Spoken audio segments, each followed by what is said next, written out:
Welcome back, everyone, to the next installment of Alone in the Dark, The New Nightmare. We just made it into the library. And you know what? I don't really need to go in here, but I am just gonna get rid of my other key. It's fine. Now let's look around. We have a sparkly immediately. What? B? June 1949. I am a Morton. Okay, J for Jeremy. I realize that today. I have tried for so long to escape my destiny, but my willpower was probably not strong enough. My fascination for the world of darkness has vanquished me. But I chose to resist cooperation, a choice my father never had because of that demon Deserto. For I understood early on that only light can vanquish darkness. The magnesium bullets that were made in Italy have a remarkable effect on the smaller creatures, but they have proved inadequate to deal with the stronger monsters dwelling deep in the entrails of the night. The work of the French scientist de Broglie has greatly inspired my research. The properties of light he discovered and its undulating nature are remarkable. It is thus possible to concentrate and amplify it, to rupture its movement and phase, and thus transform it into a terrible, destructive energy. The information I possess about the molecular structure of the shadows of the night is fragmentary, but my study of them has produced conclusive results that their capacities for absorption of light energy are limited. Photoelectric energy at certain high levels destabilizes its chemical structure. The molecules break down and the entire macro system implodes. If I could build a weapon able to concentrate light energy by factors of up to 100 or even 1,000, then if I had the technology, if there weren't limits, God, if only someone could help me. When Edenshaw defeated Deserto, that malevolent being who led our family down the path of dishonor, I knew that my Indian friend had been sent to me by the gods. As a child, I saw him complete the incantation at the circle of stones facing in the direction of the conjunction. Deserto, who knew their power, employed his magical powers to dissimulate some of the statues from the eyes of man. January 13th, 1953. This date will remain engraved in my memory forever. My grandchildren were born today. God alone knows what they will make of their lives. Howard wants to get them away from Shadow Island. I understand his reasons, but I fear that destiny will prove stronger than a poor father's desire. October 4th, 1966. My research advances in leaps and bounds. Time is of the essence. I feel things stirring down below like they know that a date with destiny is nigh. Their forays into our world of light are becoming increasingly frequent. With every new day, my study of the creatures of darkness greets me with new surprises. It seems that they all possess the same genetic heritage. The expression, however, is unsuitable. The entities are more closely related to minerals than organic life, but I find none better. It's as though they have all been cloned from the same root matter. December 5th, 1969. I have finally managed to strengthen the resonance power of the crystals. Now only matter stands in my way. I tested the first version of the photoelectric pulsar, and it literally fell to pieces in my hands. I fear I must brace myself for long months of adjustment and careful tuning. Alan continues to show remarkable intuition. His mind seems to be perfectly in tune with the creatures of the night. He even claims that they obey his commands. However, I am unhappy with the direction his research is taking. May 31st, 1973. My strength is abandoning me. Sharp pains shoot through my body like arrows. I have still so much left to do. I now know that Alan belongs to another world entirely. For the first time ever, he told me about his real plans. He wants to fuse light and dark, to restore their original unity, to reunify them, so defying their separation. I think he has been waiting for the moment when I am too weak and old to oppose him. God alone knows what he might do. For the first time in my life, last night, I prayed. Damn.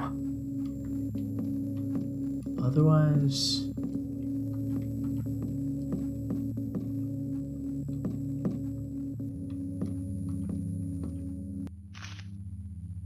"49 pages. Jeez. Alright, let's go. Richard Morton back from an exploration in front of one of his ships. The history of the famous Boston dynasty is a tale full of unexplained events, surprises, and troubles. Some will claim my only goal in telling it is to damage the reputation of one of the most legendary fortunes of Massachusetts. I would like to say in my defense that I am simply doing my duty as a historian. My account is based on reliable sources and interviews with witnesses who, though they may be evasive, are no less worthy of our interest. If I echo certain rumors, it is in the belief that they too are constitutive of the Morton family history. Picture?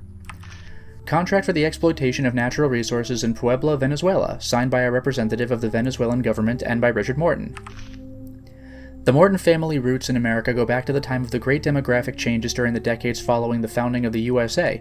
Although it is impossible to reconstruct the family history further back than the beginning of the 19th century, it appears that the family originated from the small town of Whitechapel in Sussex, England. It was Robert Morton, a linen merchant, who led his family to the American continent. In 1823, he built his first paper factory on the heights of Beacon Hill. The success of Morton Papers was dazzling. It was Richard Morton, though, his older brother, that's awkwardly phrased, who founded the real Morton Empire by creating the Morton Oil Company on March 23, 1889 at the age of 37. The Iceman. The Morton family's history of secrecy started with the discovery of a man in the ice during one of his company's prospecting expeditions in Greenland between 1891 and 93. Richard Morton, the influential public figure, became increasingly reclusive, abandoning the powerful Boston society circles he frequented to launch himself into daring expeditions that led him back, time after time, to the site of his first macabre discovery. Desertos in the background. To assist in his missions, which sometimes ended in human and financial disaster, he called upon Swedish and Norwegian sailors and mercenaries, among whom was a certain Judas Deserto. Deserto was a risk-taker, a warrior, and a clairvoyant interested in the arts of black magic. He was a suspicious character who seemed to have great influence over Richard Morton. The exact cause of this terrible accident was never uncovered. Oof. Against expectations, the family business was flourishing. The Morton Oil Company won over market after market in Venezuela, in Indonesia, and in the North Sea. Its competitors, meanwhile, were struck by a string of surprising misfortunes. Their key negotiators had accidents, their directors developed mental health problems, and their lawyers would cave in suddenly, agreeing to disadvantageous settlements. No public or private investigation managed to pin a criminal charge on the Morton Group. The family's fortune was known to be huge, however no one knew how huge. Gibson around 1900. Samuel Gibson entered into Richard Morton's service on June 20, 1899. This brilliant student had a knack for deciphering ancient languages. It turned out that Morton had entrusted him with the translation of inscriptions on tablets found near the famous Iceman. Gibson's work led Richard Morton to Shadow Island. Offshore view of Shadow Island. The fort that overlooks the island's bleak moors had been abandoned for a good 20 or so years. Soldiers stationed there had experienced hallucinations or suffered sudden bouts of sheer madness. Others simply disappeared without a trace. Yeah, it says without trace, but without a trace. I should also mention a strange legend that claims the chapel, situated near the fort, had been the site of strange rituals during the 17th century during which human sacrifices might have taken place. The state of Massachusetts needed no convincing when Richard Morton offered to buy Shadow Island, which he did for a nominal sum. It seems that, to start with, Richard Morton wanted to make the fort his home. He spent a real fortune and superhuman effort on this task before abandoning the idea. He elected instead to build a strange manor on the south side of the island. His decision to buy Shadow Island and live there was because the engravings on the stone tablets were similar to those found in the island's deepest underground passageways. Letter from Gibson to his fiancée, dated October 14, 1902. As work on translation of the engravings advanced, relations between Morton and Gibson deteriorated. The student relished the romanticism of his work, whereas Morton seemed devoured by a destructive passion. What's more, Gibson's discovery seemed to terrify him. He confided his worries and fears in a long letter addressed to his young fiancée who had stayed on the mainland. This was the last that was heard of him. Ugh. Gibson's mother later received this terse message. "Your son has disappeared. His body has not been found. My condolences. Signed, Richard Morton." Damn, that's brutal. Search warrant. The peak of Richard Morton's disturbing activity coincided with a wave of disappearances among the young girls of Boston's poorer neighborhoods. This is the most disturbing episode of his life.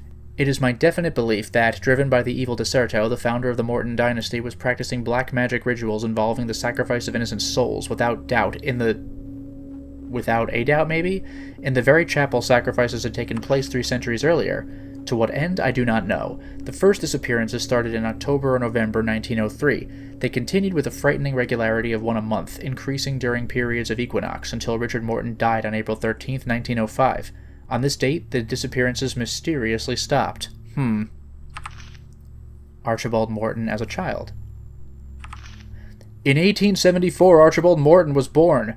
Archibald Morton with a comma. The only child of Richard Morton and Susan Chalmers, the youngest daughter of Lord Chalmers, a ruined aristocrat and opium addict.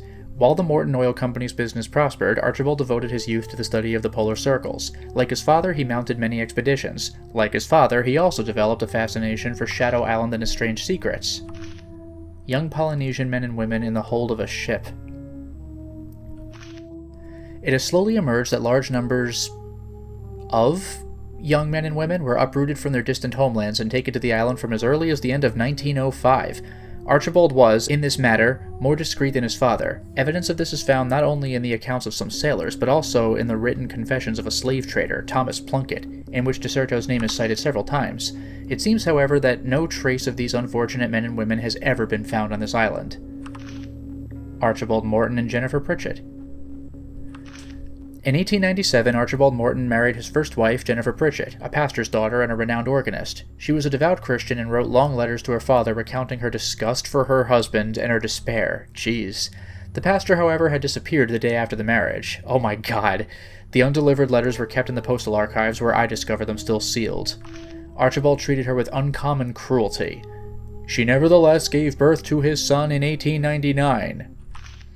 Jeremy Morton as a child. Jeremy was of a weak and delicate nature, but early in life he already showed signs of exceptional intelligence. He too was haunted by the secrets of Shadow Island, but his general approach was more scientific. Jeremy Morton was an inventor. The breadth and originality of his inventions, which he never even bothered to patent, is highly impressive. He attended congresses and addressed conferences. In 1922, he struck up a lasting friendship with one of the last descendants of the Abcanis tribe, Joseph Edenshaw. The Native Americans settled on Shadow Island in 1924. Invoice from the Nobel Company addressed to Jeremy Morton. Oh. Explosives, phosphorus, and magnesium. It appears that Jeremy Morton collected a considerable arsenal of weaponry. In less than 3 years, he ordered over 200 pounds of explosives from the Nobel Company in Boston, along with large quantities of phosphorus and magnesium. You know, honestly, that's quite clever. You may be familiar with the name Nobel because of the Nobel Prize, including the Peace Prize, but Alfred Nobel is credited as inventing dynamite. The reason the Nobel Prizes exist is that he was very frustrated and disappointed that people used his dynamite invention as a weapon instead of as a tool, so he established the Nobel Foundation to reward the furthering of humanity. So it's actually very clever that way back in this period in time, we're just ordering dynamite from the Nobel Company. That actually does make sense. Jeremy Morton and Joseph Edenshaw. The last 10 years of Jeremy Morton's life were the most secretive and mysterious. In his youth and middle age, the inventor genius hobnobbed with the cream of society. He spent his old age, however, as a recluse on the island. Some accounts of this period make the blood run cold. One example is the marriage of his son, Howard, born in 1931, to Lucy Dogan, for which he staged a reception on the island. Relations and members from a distant branch of the family were present. The party was disrupted by drama when the horrifically mutilated body of one of the guests was discovered in the park adjacent to the manor. Lucy's brother, Michael Dogan, claims to have seen a terrifying lizard-like creature with tentacles armed with enormous fangs. Damn. The horribly mutilated body of one of the guests. Oh my god. There is no doubt in my mind that the members of the Morton family, Jeremy being no exception, undertook dangerous and frightful experiments on the corpses discovered by Richard and his successors, experiments that interfere with nature's own course, resurrections from the dead, crossbreeding, genetic manipulation. Oh, and a family tree. Howard and Lucy, Jeremy and unknown, Archibald and Jennifer, Richard and Susan, and we have dates. We'll probably need to remember these. Man, that was a lot.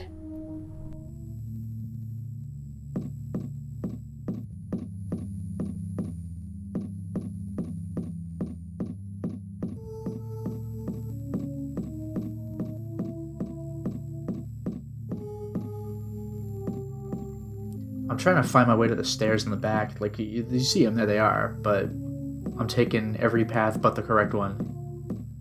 Here we go.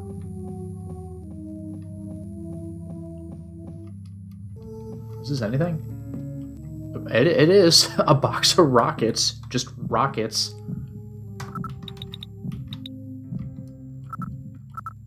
A wooden box containing several distress flares. Okay, they're for that rocket pistol. And by the way, that room with the tentacle bed, I think was optional.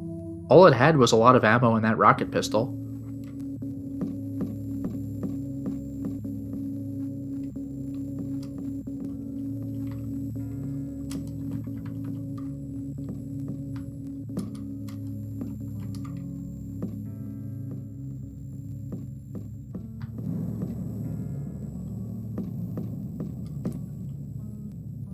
Well, here's a conspicuous looking thing. Before I do that, how do I back out?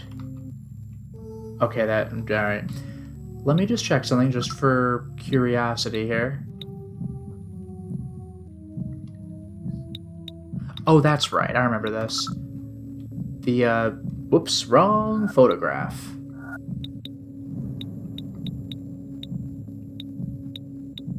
I guess it's in my regular items?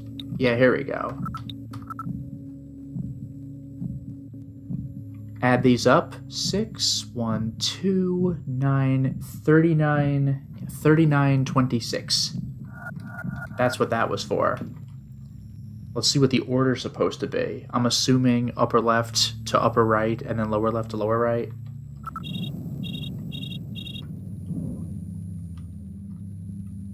Oh, I press spacebar to leave. That's how this works. Okay.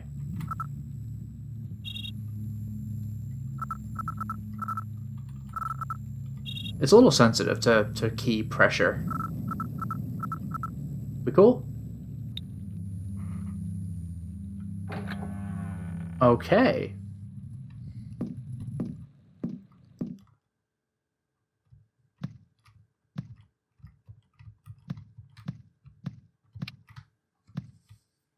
Interesting room.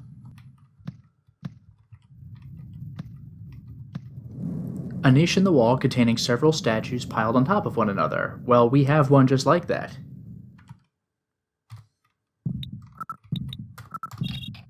The statuette is positioned at the summit of the pyramid.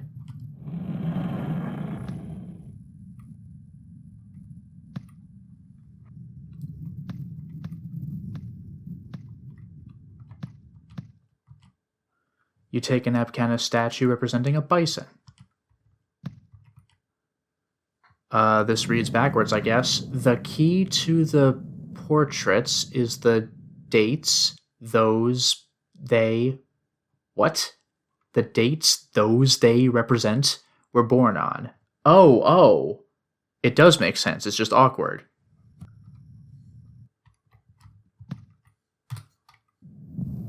Didn't want to search that again. Telescope. Of an anticoalt? It's a bison's skull. Okay, a wooden Epcana statue of a bison's skull. Otherwise, a flashlight in... Oh no, that's the flashlight, not the telescope. There it is. A kind of metal telescope. It has a wooden butt like a gun. Okay, bye for now. Otherwise... Yeah, I can't do anything with this, I don't think.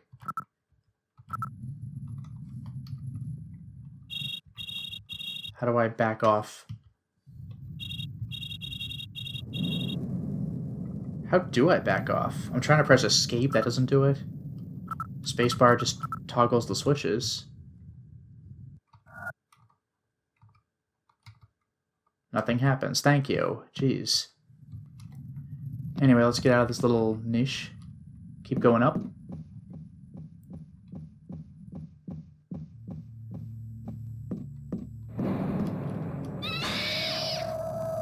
That got me real good.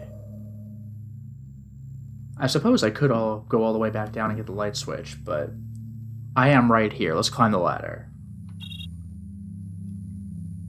Right, I have to select the ladder, then I have to climb it.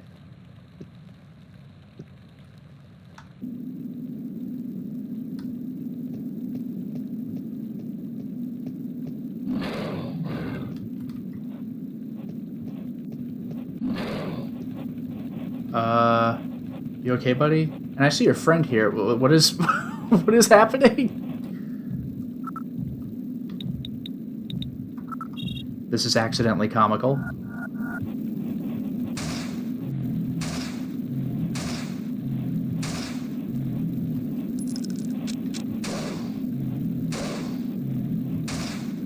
Is this real life?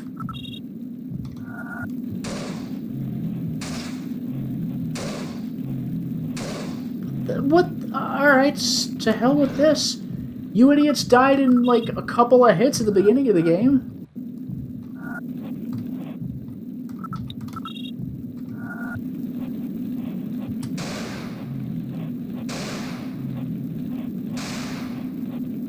You're damn right. Don't push your luck.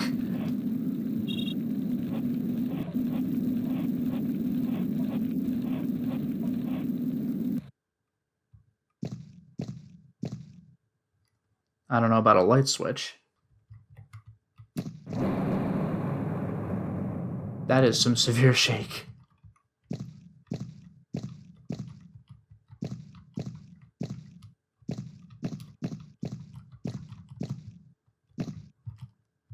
Charm of saving. I can see the fort in the distance, but with the naked eye, I can barely see anything. Well, it's a good thing I have a telescope, right? You place the telescope on the tripod. Also, I guess I'm healing now. A telescope on a tripod. I want to look through it? Yeah. Zoom 200 times.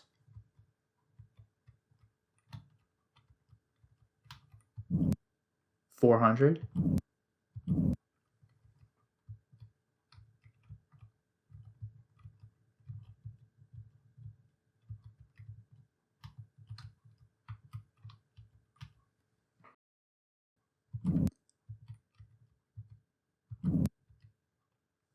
$16.92.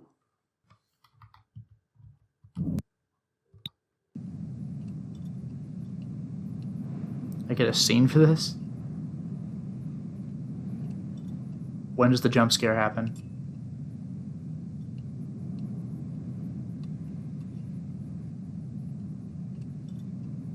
No kidding.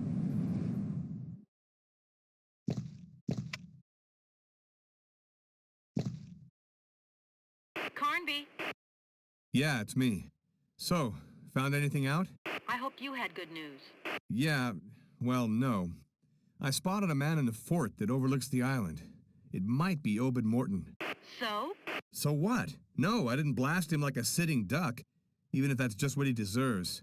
This entire mess never would have happened if he and all his bent family hadn't been warped by ambition. His Obed bent Morton family. has made great progress in his field. Increasing our knowledge of mankind, he's a genius with a passion for his work. Besides, who is Obed Morton to you?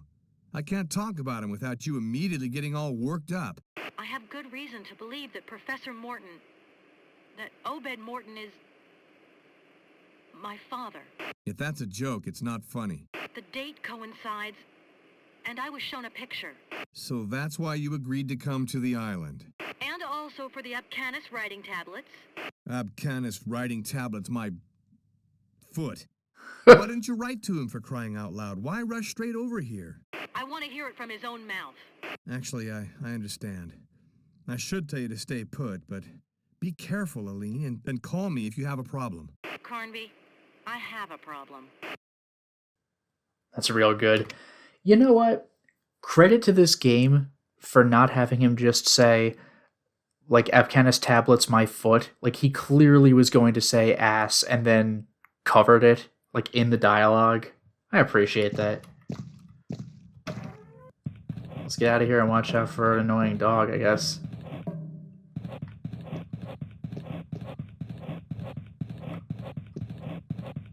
Look at my aim changing. That dog's running around.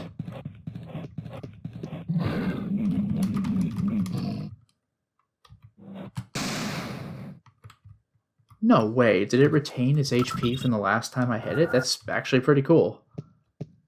I thought the changing screens would have undone that.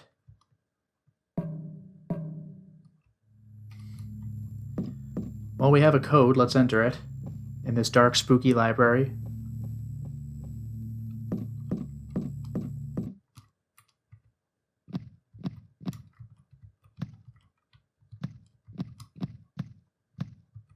trying to get the camera angle to cooperate. There we go.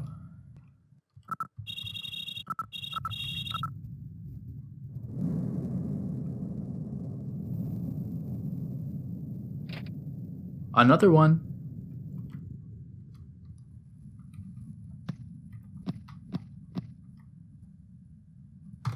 I'm actually going to take a save here.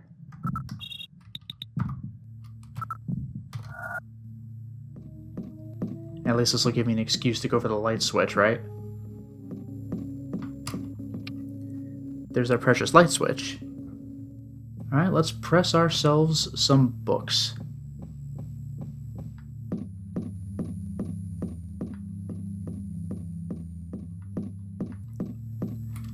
Also, for the record, Richard Morton's last will and testament covers where we're supposed to go. Up top, down below, stay below, and then go up top again. There's nothing on this middle floor as far as I'm aware.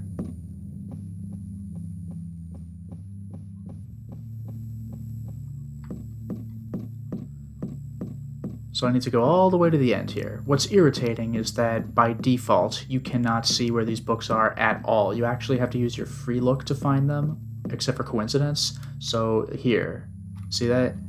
So there's book number 1 pressed. Now I gotta go all the way back down. The good news is that I don't have to go down, then up, then down.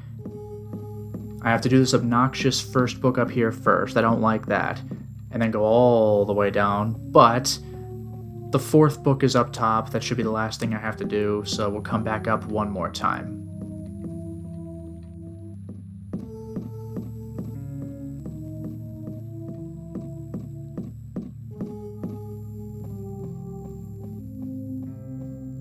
You saw a sparkle for a second. That's actually book number 3. I don't want that yet. Here's what I want. Book 2. Now, I'll save.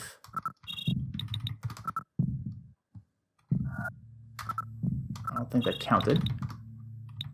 There. Now I'll prepare for book 3.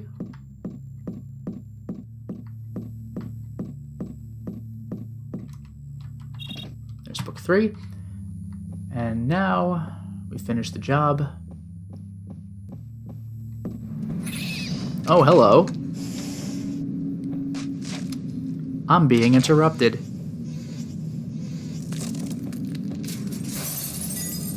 Oh, that's cool.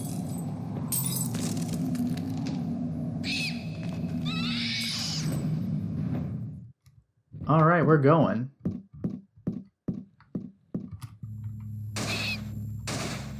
Okay, now you see how he curled up?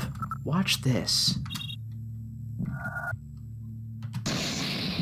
Boom, get out of here. And now we repeat the process.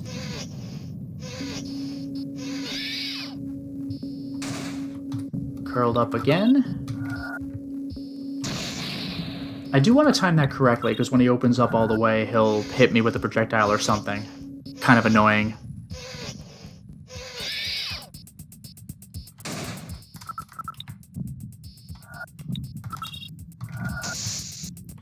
I didn't fire that. Oh well. Wasted rocket, always fun, but I still got the thing.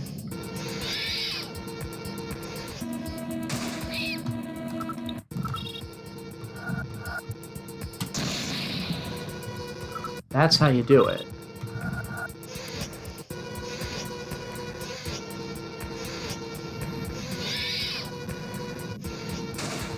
Is music intense enough for you?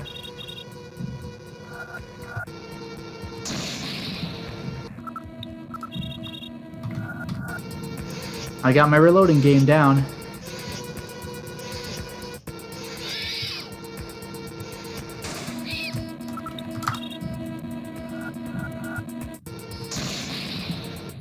This is going quite well.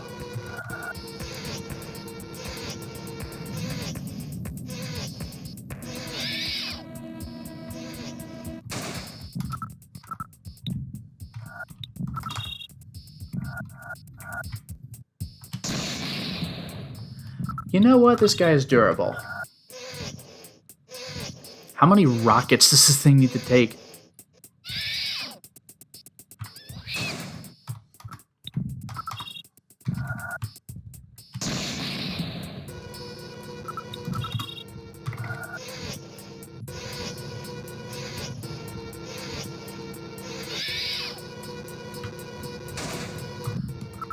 Again, overall, this is going pretty well. I'm a little concerned with how many hits he's taken, but I'm only hitting him one bit at a time. I'm not unloading on the guy.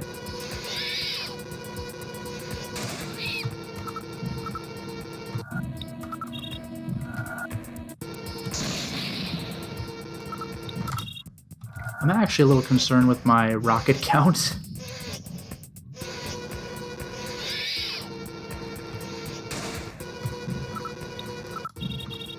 This is it, right?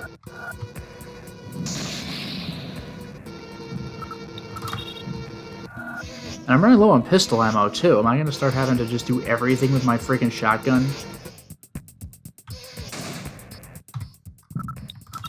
Here it is. Okay, that has to be it, right? No.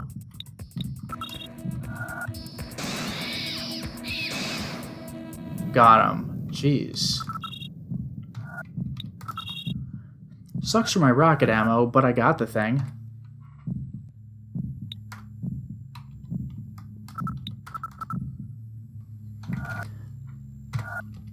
Well, you know what we're doing next. We're going for our final book.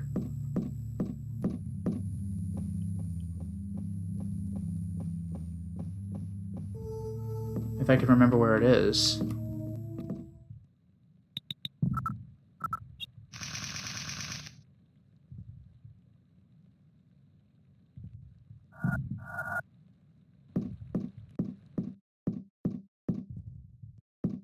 One, two,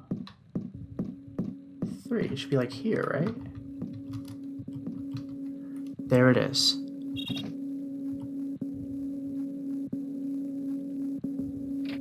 Back there yet again.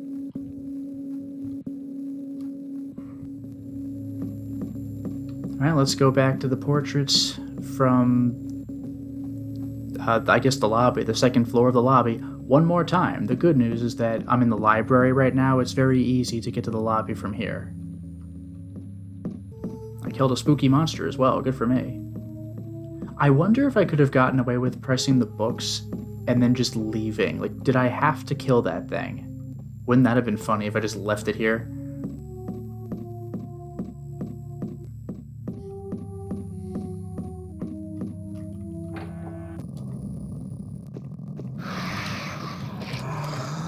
Actually scared me, but I avoided it.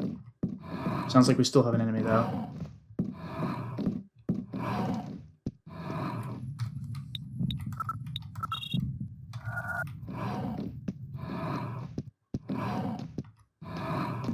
Come to think of it, the light's off.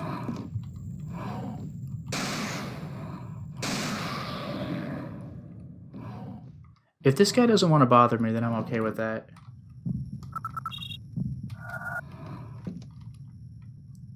Surely an explorer. He's carrying objects, bandolier style. In the background, a ship is caught in the ice. Metallic plate, but blank. Activate the mechanism, yes. What? Small bronze key. Plasma cannon. Oh, yeah? A small bronze key. Well, that's straightforward, but... A weapon designed by Jeremy Morton that functions with gas cartridges. It shoots a flame of highly luminous plasma at extremely high temperature.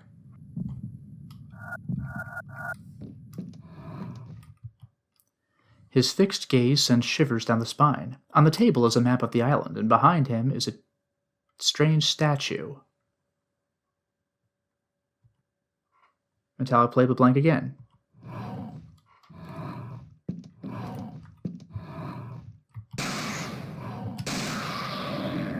just for safety.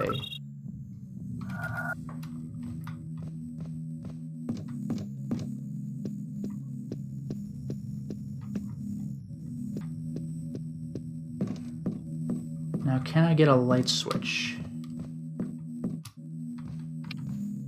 No, that was all the lights on. Damn.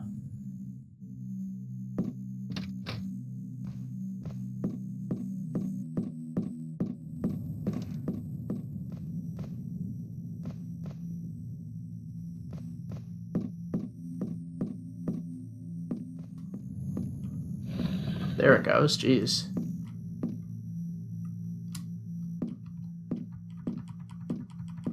But there's just no going through this door.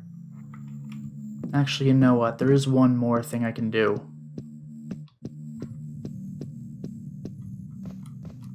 This painting, another mechanism. An engraved metallic plate.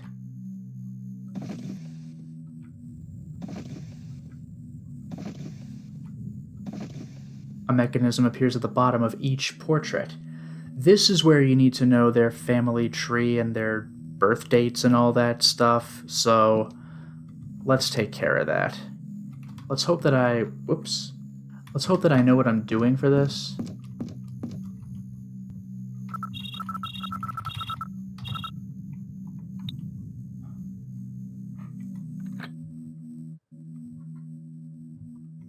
Can I back out of the screen? Okay. Next.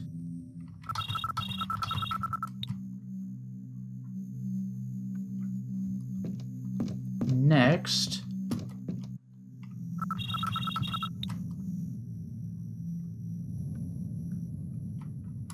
And finally.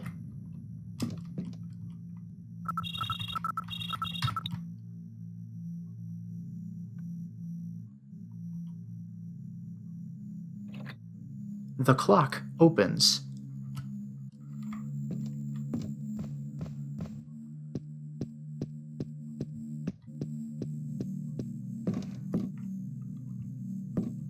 This is sparkling. Maybe I'll put this back just to get that sparkle to go away. Anyway.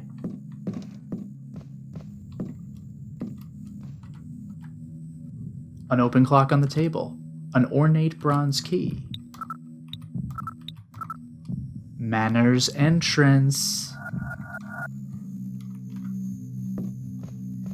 If you can possibly believe it. We're leaving. I'll save real quick.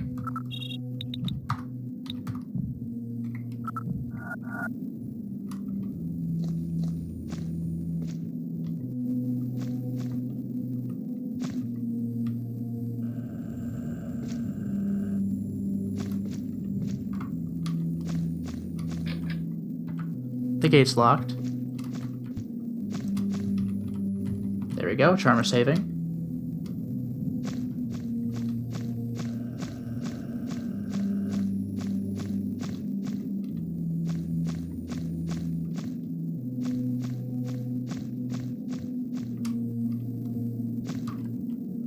Two first aid kits and a gas cartridge for that plasma cutter thing. A glass tube containing an orange gas. It can be used to recharge the plasma cannon put together by Jeremy Morton. Now.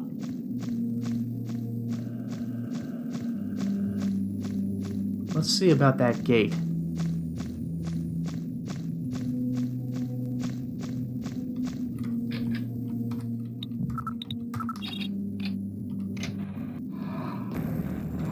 You hear the monster sounds, but look at where we are. Do you recognize this place? Do you remember this place?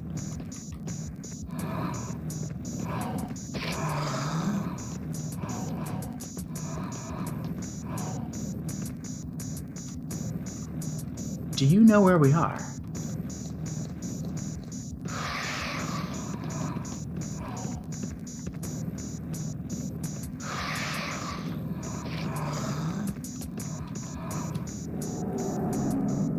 Zombies are actually scary. Am am I going straight ahead? That's the question.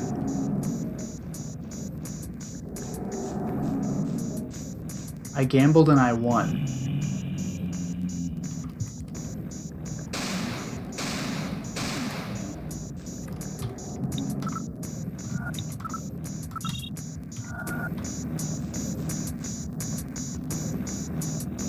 This music is oppressive. Amazing.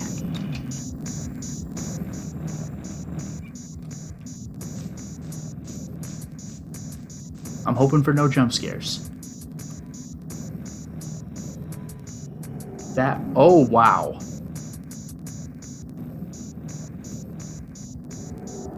You know, that's bad.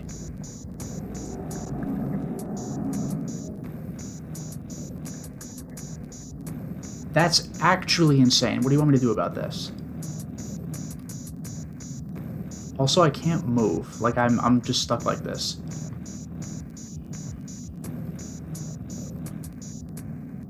Wow. Gambling time. Nope. Can't go that way. Should we go around the other side? I got tagged once, it's fine. That could have been so much worse.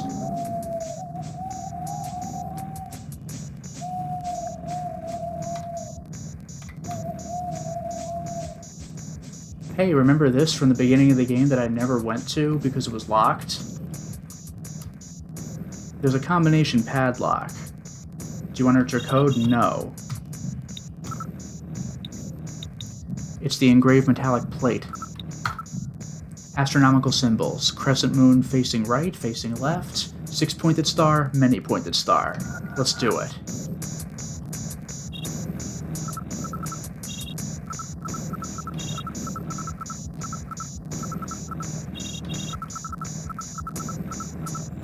Let's pretend it's 5-pointed star.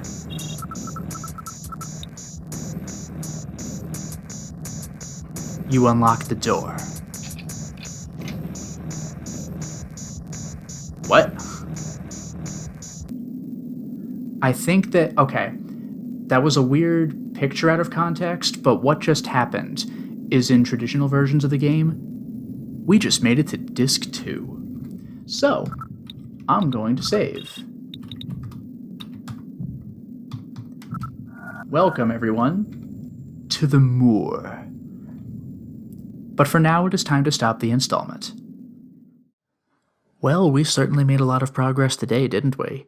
We solved the riddles of the library, fought a boss monster, solved the riddles of all of the portraits in the Manor's lobby, got a key, and we finally walked out the front door.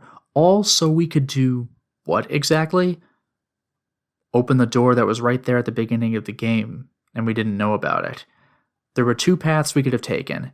We could have gone to that locked gate and been out of luck, or we could have gone into the manor and then been trapped in it for the entirety of Disc 1.